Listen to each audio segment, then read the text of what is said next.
Breaking. A British woman who's worked since age 14 just said what millions are thinking, and the government's response? Call her racist. This is the story that's tearing UK politics apart right now.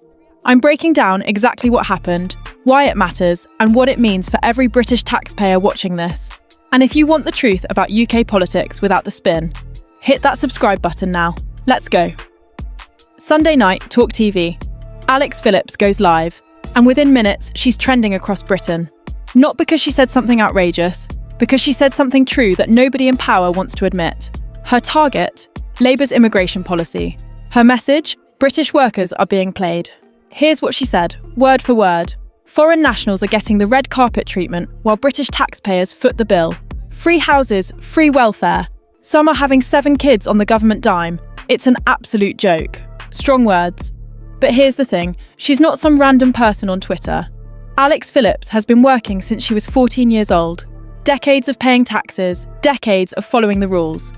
And now she's watching people arrive in Britain and immediately qualify for benefits she's been funding her entire life. That's not racism, that's math. But here's where it gets wild. The very same weekend Phillips made these comments, Home Secretary Shabana Mahmood dropped a bomb in an interview with The Times. She claimed Britain is becoming significantly more racist. Not just a little, significantly. And then she turned on her own team. Mahmood accused Labour politicians, her own colleagues, of making it worse. She blamed them for creating an environment where racist abuse is now normal. Think about that. The Home Secretary just told her own party they're part of the problem. That's like a captain saying the crew is sinking the ship. Mahmood got personal. She talked about her family, her parents, her siblings, her cousins, all facing racial slurs, being told to go home. She's saying it's gotten worse recently and politicians are to blame. Now, is racist abuse real? Absolutely. Should it be called out? Without question. Nobody, and I mean nobody, should face that kind of hatred. But here's the problem Phillips is pointing to. By labelling every question about immigration as racism, the government is shutting down a conversation that millions of Britons desperately need to have. Because the numbers don't lie. Housing asylum seekers in hotels is costing hundreds of millions of pounds every year. We're talking about money that could save the NHS, money that could fix crumbling schools, money that could help British families struggling to pay heating bills this winter, while energy costs are through the roof. Let me give you some context on just how much money we're actually talking about here. The asylum hotel accommodation system has cost British taxpayers over £8 million per day at its peak. Per day. That's more than £2.9 billion per year going into temporary housing that benefits nobody. Not the asylum seekers stuck in limbo. Not the British families struggling with their own housing crisis. Nobody wins in this system. When Alex Phillips talks about working since 14 and seeing others get instant benefits, she's not alone. That feeling is in every pub, every grocery store line, every workplace break room across Britain. People are whispering it because they're scared to say it out loud. Why? Because if you ask where the money's going, you get called a bigot. If you question the policy, you get labelled racist. The conversation is dead before it starts. And that's exactly what Phillips is fighting against. Now let me be clear about something, because this matters. This isn't about hating anyone. This is about fairness in a system that feels broken. When you're working multiple jobs and barely surviving, then you see headlines about migrant hotels costing a fortune. Something breaks inside you. It's the same feeling you get when you've been waiting years for council housing, and you hear about someone who just arrived getting placed within weeks. It's the frustration of paying into a system your whole life and watching it prioritise people who've never paid in. Is that always accurate? No. Are there cases of British citizens gaming the system too? Absolutely. But perception matters in politics, and right now the perception is that the system is rigged against people who play by the rules. The small boat crossings keep making news because the optics are brutal. Watching people risk their lives crossing the English Channel in inflatable boats is horrifying on a human level. Nobody wants to see people drown. Nobody wants families torn apart. But it's also making people ask uncomfortable questions. Why are legal routes being ignored? Why does crossing illegally seem to work better than following the proper channels? Why are people who apply legally waiting years, while those who arrive by boat get processed faster? These are fair questions, and they deserve answers that aren't just "you're racist" for asking.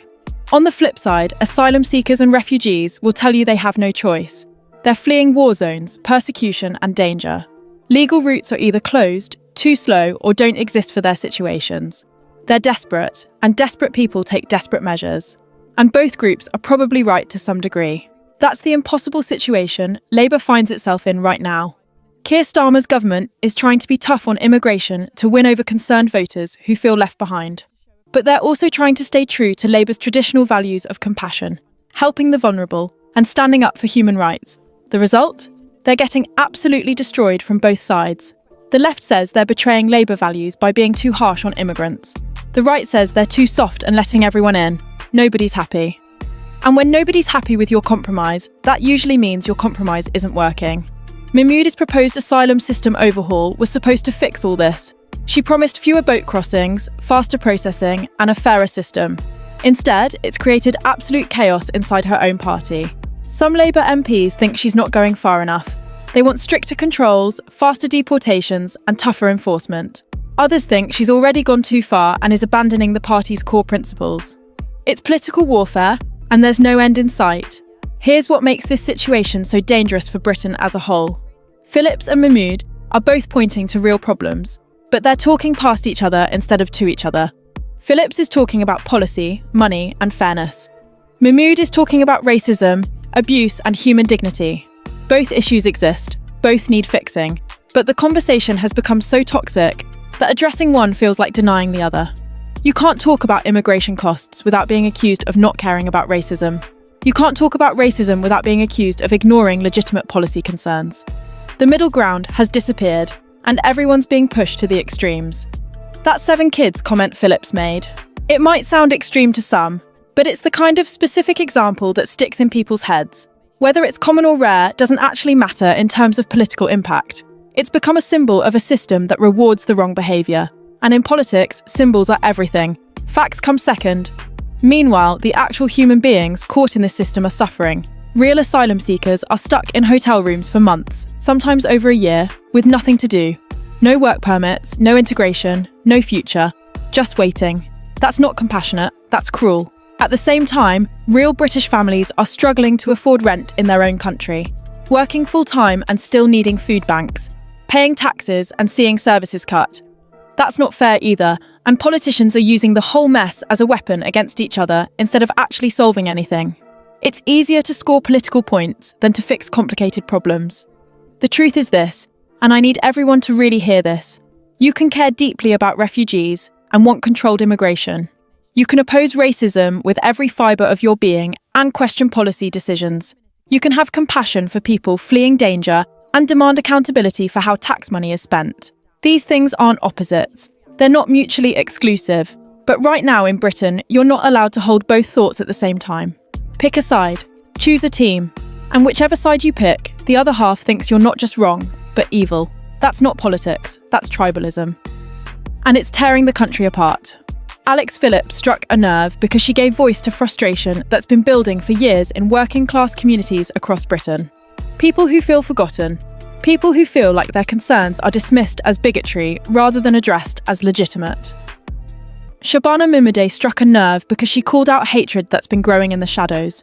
Real racism, real abuse, real families being targeted for how they look or where they're from. That's happening too, and it's disgusting. They're both right about different things, but neither side is listening to the other. And that's the real crisis here. Not immigration, not racism. The complete inability to have an honest conversation about either one without it turning into tribal warfare. This is bigger than Phillips and Mahmoud. This is about whether Britain can still have difficult conversations about complicated topics without destroying itself in the process. So here's my question for you, and I really want to know what you think. Can Britain have a fair debate about immigration without shutting people down? Can we talk about costs and policy without someone immediately getting called racist? Can we address racism without dismissing legitimate policy concerns? Or is that conversation completely dead? Drop your answer in the comments right now. I'm reading every single one, and I want to hear from all sides on this. And if you think this is the kind of honest breakdown UK politics desperately needs more of, share this video with someone who needs to see it. Hit that subscribe button if you haven't already, because this story is far from over. The fight between Phillips and Mahmoud isn't ending anytime soon. Labour is fracturing over this issue. The Conservatives are watching and waiting to pounce. And British voters are stuck in the middle, wondering why nobody's actually fixing anything. What happens next is going to define British immigration policy for the next decade. It's going to determine whether Britain can still have hard conversations. And it's going to show whether politicians care more about solving problems or winning arguments. I'll be covering every twist, every development, every explosion. Will you?